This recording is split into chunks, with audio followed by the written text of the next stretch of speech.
13 years ago, Michael tossed a copy of the divorce papers at me, saying, "I've sold the house because I'm moving in with my girlfriend." At that moment, I couldn't quite grasp what he meant.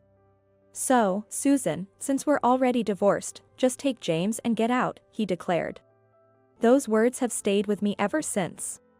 I was shocked by what James said when he returned from a job interview. I asked the HR interviewer, "Do you condone affairs?" Suddenly, my son's face was filled with an unprecedented smile. The interviewer seemed to deny it. So I continued, "That's odd. Then why are you here?" Yes, the interviewer at that time was indeed my ex-husband, Michael. "My name is Susan, and I'm 48 years old. I work at a call center for an insurance company. My only family is my son, James. We were abandoned by my husband, Michael, 13 years ago. I met Michael when I was 21. I was a high school graduate and had just started working as a clerk at a subsidiary of a pharmaceutical company. I met Michael, who was 27 at the time and had been assigned from the headquarters. He seemed interested in me for some reason and started inviting me to dinner. At that time, I had just become of legal drinking age.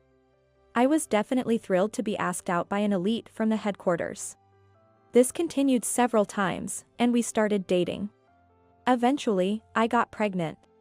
I was shaken. I thought he would be angry and break up with me. But then, Michael proposed marriage.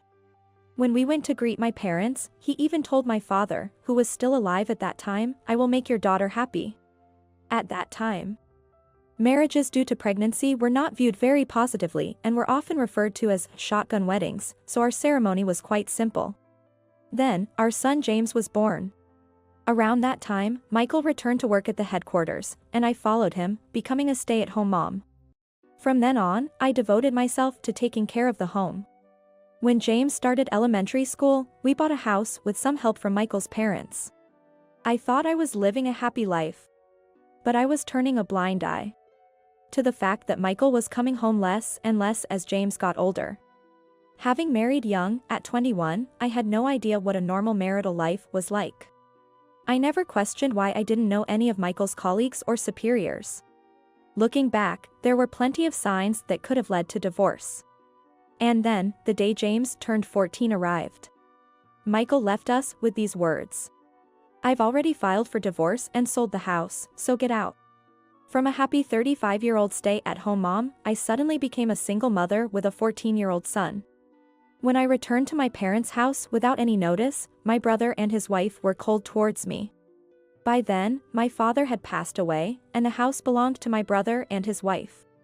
My mother, who was around 60 at that time, was overshadowed by my strong-willed sister-in-law and my blunt nieces. In that environment, James and I were told, "It's fine for a little while, but find a job and leave as soon as possible." At that time, I couldn't immediately think of any job I could do. A high school graduate office clerk. No skills. Yet, despite that, the two of us had to find a way to survive.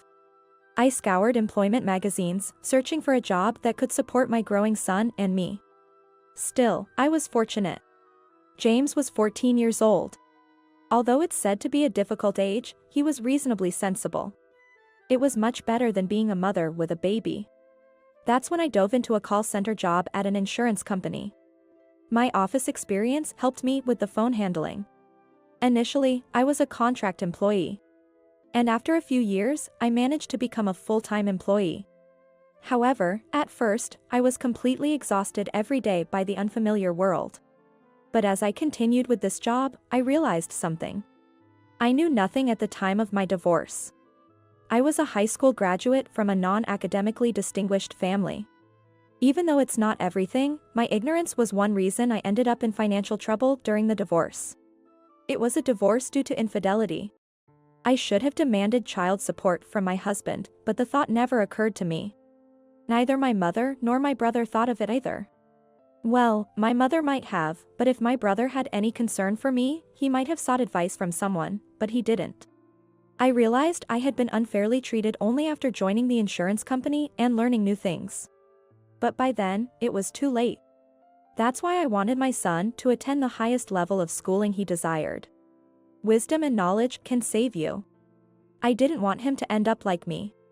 And now, 13 years later, our jobs, salaries, and lives have stabilized. James entered a prestigious national university for science and even went on to a doctoral program. As a mother, it was astonishing. Moreover, he said he'd manage the tuition somehow. How could he manage that with his busy studies? He found a non-repayable scholarship and secured it for himself. All I did was sign in the Guardian section. 4 years in undergraduate, 5 in graduate school. He demonstrated his abilities during his studies, attracting scouts from various companies. This is truly a case of a black hen lays white eggs. James's future must be filled with light. Yet, occasionally, I'm reminded of that day. Yes, the day my ex-husband abandoned me. That event still swirls like a dark vortex within me. It truly came out of the blue. As soon as he came home, Michael flung a crumpled piece of paper at James and me. Upon unfolding it, I found it was a copy of the divorce papers. I had no memory of signing them. Yet, my name was written on it, in handwriting strikingly similar to mine. When I asked him what he meant by this, Michael said, "I've sold the house because I'm moving in with my girlfriend." I couldn't quite understand what Michael was implying. The idea of divorce was completely unexpected to me. "So, Susan, since the divorce is already finalized, just take James and leave," he insisted. He mentioned something about not sparing us if we didn't leave within 3 days. I was 35 at the time. Having been just a housewife for 14 years, I had no idea what to do next, so I headed to my parents' house. I can still hear my husband's voice from that time. Maybe I should just forget about it. After all, James and I are living a relatively settled life now. It's not that I'm holding on to the past. It's the frustration with my past self for not being able to do anything and the resentment towards Michael. I know that I could do something now if I were in the same situation, and that's precisely why. On a day off, I was looking forward to a rare lie-in when my phone started ringing. The number on the screen was not saved in my contacts, so I decided to ignore it and went back to bed. But the call kept ringing, pausing, and then starting again. Eventually, I heard a voice from the voicemail. It was my former mother-in-law. She kept repeating, "Please let me speak to your son." I wondered what she meant, but I decided not to answer the call directly. By evening, James came home in a suit, which was unusual. When I told him about the call, he burst out laughing in a way I had never seen before, saying, "I knew they would come." He was shaking with laughter, banging the table, and even shedding tears. "James, what did you do?" "I had a job interview today, remember?" "I told you." "Don't lie. Tell me the truth." "It's not exactly a lie," he said. Then James started to recount what had happened that day. Indeed, there had been an interview. It was with a pharmaceutical company that had been scouting him for some time. But the problem was the company itself. The pharmaceutical company James mentioned. That was where I once worked as an office clerk at its subsidiary. "Oh, it's no coincidence," James said nonchalantly. "By the way, the HR director who conducted the interview was Michael." "What did you say?" "The funny thing is, this guy didn't realize at all that I was his son." "Did you realize it was him?" "Of course. After all, I didn't need this interview in the first place." "Is that so?" "Yeah. This company was scouting me. There was no need for an interview or anything. But as the HR director, he must have seen your resume, right? He must have seen it, right?" "He should have, but my appearance has changed a lot since middle school, hasn't it? The hairstyle, the vibe. Everything." "Well, yes, that's true. 13 years is a long time. Plus, I doubt he even remembered my face well back then." That made sense. I had been so caught up in my own situation that I forgot. For James, Michael had also become a distant figure. Besides, seeing my current address and academic background, even if the names matched, he wouldn't have guessed I was his son. That could be true. James was only a slightly above average student in his second year of middle school, 13 years ago. However, after the divorce and transferring schools, he began studying incredibly hard. Suddenly, his grades shot up to the top of his class. He got into a high school that matched his achievements and maintained nearly the top spot in his science classes. Then he went on to a renowned national university. With a recommendation from Professor Smith, whom he met in his third year, James spent 5 years in graduate school. From master's to doctoral programs. During that time, he seems to have achieved a lot in complex areas that I don't quite understand. The scouting means companies saw his accomplishments and wanted him, apparently. Several companies in the chemical industry were interested. So, I was in a position to choose. James casually remarked. That's why I requested the interview. I had researched and knew he was the HR director. I was astonished at how much he had prepared. But he didn't change his expression at all, even when he saw me. The interview was pretty standard. The difference, however, was that James had the opportunity to ask more questions. That's why I asked the HR interviewer, "Does your company condone affairs?" At that moment, James's face was filled with an unprecedented grin. And what did he answer? "Michael, I mean. Of course, that would not be ethically acceptable, can you believe that?" So I continued, "That's strange. Then why are you here?" And just like that, Michael's face froze. James couldn't stop chuckling. Then, thankfully, the managing director, Derek, sitting next to him asked what I meant by that. That's when I pulled this out. What he had was a crumpled piece of paper. Yes, the copy of the divorce papers Michael had thrown at me that day. This is a copy of the document my mother was deceived into submitting by this man years ago. What do you think about this? I asked. You've kept that copy all this time. I thought I had thrown it away. No, I had definitely thrown it in the trash. I didn't want to see it.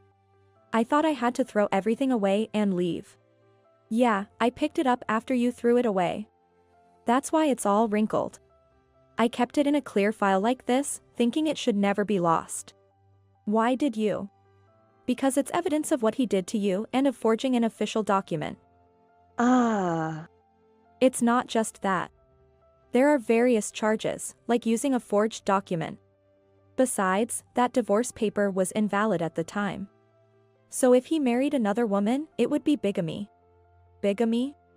I'm not an expert, but I asked a friend from the law department in our university club about it, whether this could be a crime. A crime? Yeah, a clear crime. So, I made it clear on the spot. Isn't this forgery of an official document? Then I gave Derek a copy of the copy. I see. Since we have the original copy here, it's a copy of the copy. Because this copy has his fingerprints all over it. No way I was handing over the actual piece of evidence. So, what do you think he did? What did he do? He suddenly stood up and yelled, "James.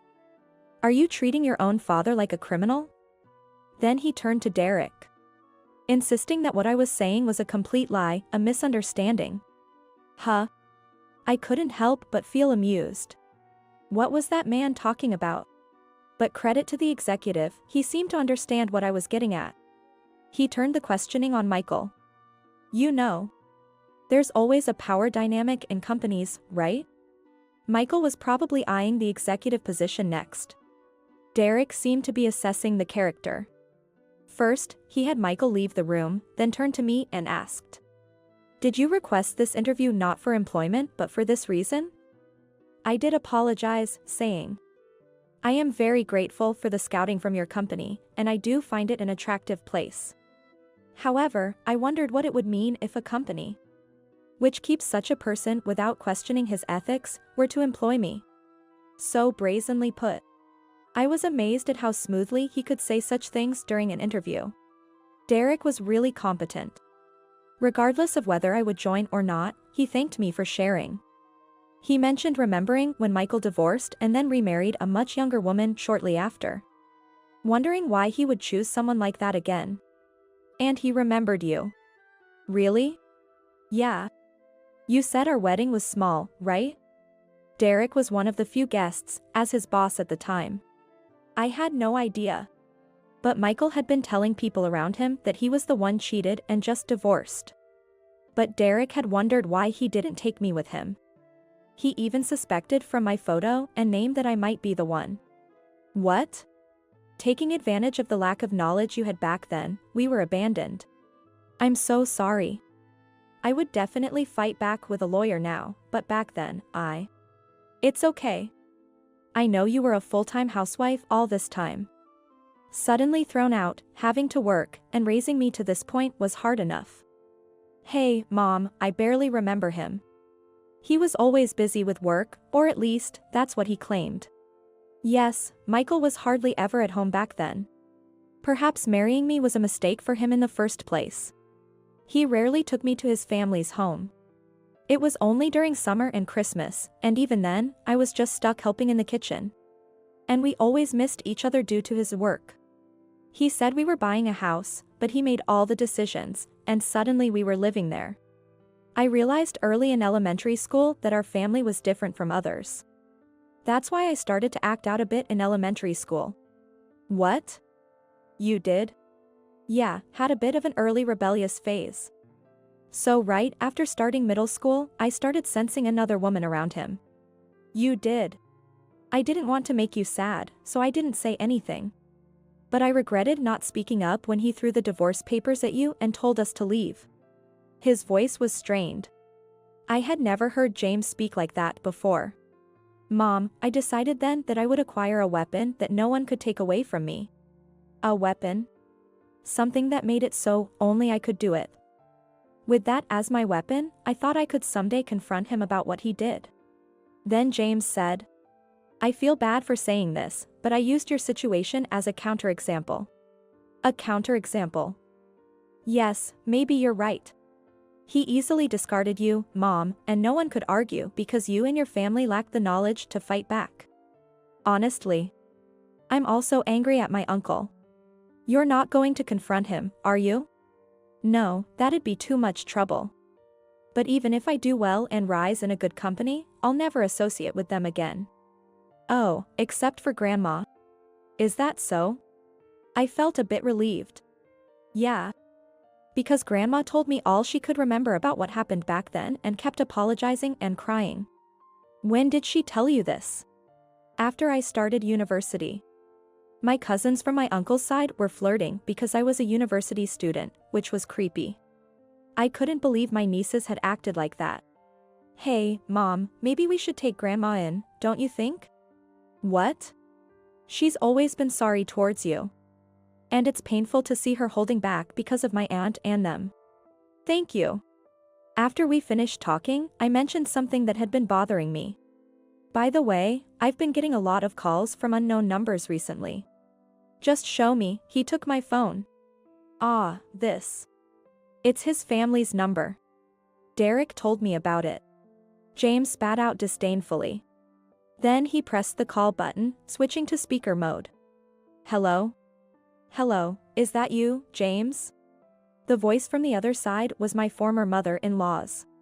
Calling me by my name as if she has the right, James muttered under his breath. Ah, I've heard from your father. You've gone all the way to a doctoral program at that university and are even being scouted by companies? Haven't you? To think a fine young man like you came from that mother. It must be thanks to our blood. What is she even saying? James muttered again. Hey, how about becoming our adopted son officially? You're going to be busy and need money, right? It would be better than staying with that poor woman. Besides, you're old enough for a good marriage proposal, aren't you? We can arrange plenty of those for you. How about it? Sounds good, doesn't it? Are you listening, James? I'm sorry for being such a woman. I coldly retorted into the phone. By any chance, were you informed that I was the one who had an affair? That's... Ah, I see, it's not the case. Since James said he won't let it go, I'll let you speak to him. Hello? I was surprised to hear from the company's executive, Derek, that you made it seem like my mother was the one who had an affair. So, you were in on it too? No, that's not true. We were deceived by Michael. Calling my mother that woman while you're at it, are you aware you were complicit in a crime? What? Unfortunately, it's past the statute of limitations, but your son is a bigamist who forged a divorce document to marry another woman. I'm ashamed to share his blood. Naturally, I want nothing to do with his parents. But you'll be hearing from the lawyer my mother and I are hiring soon. What about the inheritance? It would all go to you after I die. James snorted. I couldn't care less about that. You better worry about the alimony instead. With that, James ended the call. Did I go too far? I shook my head vigorously. At the same time, laughter welled up from the depths of my heart as if overflowing. If you've gone to these lengths for me, I must take action too. That's the spirit. James slapped my back in encouragement. Afterward, through James's friend, I was referred to a law firm and decided to claim compensation. Additionally, I demanded 4 years' worth of child support from Michael personally for James. Since then, my phone has been ringing off the hook. Me, a bigamist? What have you been telling her? You've ruined me. Do you want to destroy my wife and kids too? Come on, I provided you a good life for 14 years. Don't think this will end here, and so on.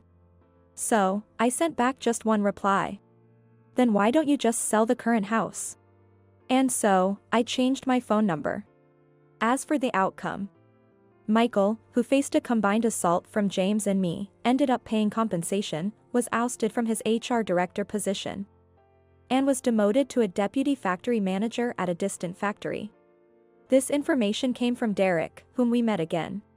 Apparently, the position was nothing more than a nominal one, where he couldn't defy the factory manager and was close to being a mere errand boy. Even though the statute of limitations has passed, the revelation of his multiple crimes has plummeted his reputation to rock bottom. He was on a corporate elite path, but that's all over now, Derek explained. The pharmaceutical company's factory is located far from New York. Due to the transfer, Michael had to sell his apartment and turn it into compensation payments for me. That was the only way he could afford to pay the amount we demanded. Moreover, his wife and children had to move with him. It seems his wife had nowhere else to turn. She, like me, married at 21 and had since been a full-time housewife to a husband of high status. That turned out to be her undoing. She wanted to stay in New York with the children, but that was impossible. Her parental home was as rural as the place Michael was transferred to. It seems she's not well liked by the in-laws. But I have my doubts about the in-laws too. Given how they treated me, it's hardly surprising, but they should have taken action with their son, who took a 21-year-old bride twice. They should have advised their criminal son before cutting off their undesirable grandchildren. Perhaps that's why they tried to get close to James. Ah, here's a competent grandson. But that has nothing to do with James. Speaking of which, I heard something interesting. My lawyer, Alex, shared with me after we settled the alimony issue. Ah, that man really is a city boy through and through. What does that mean?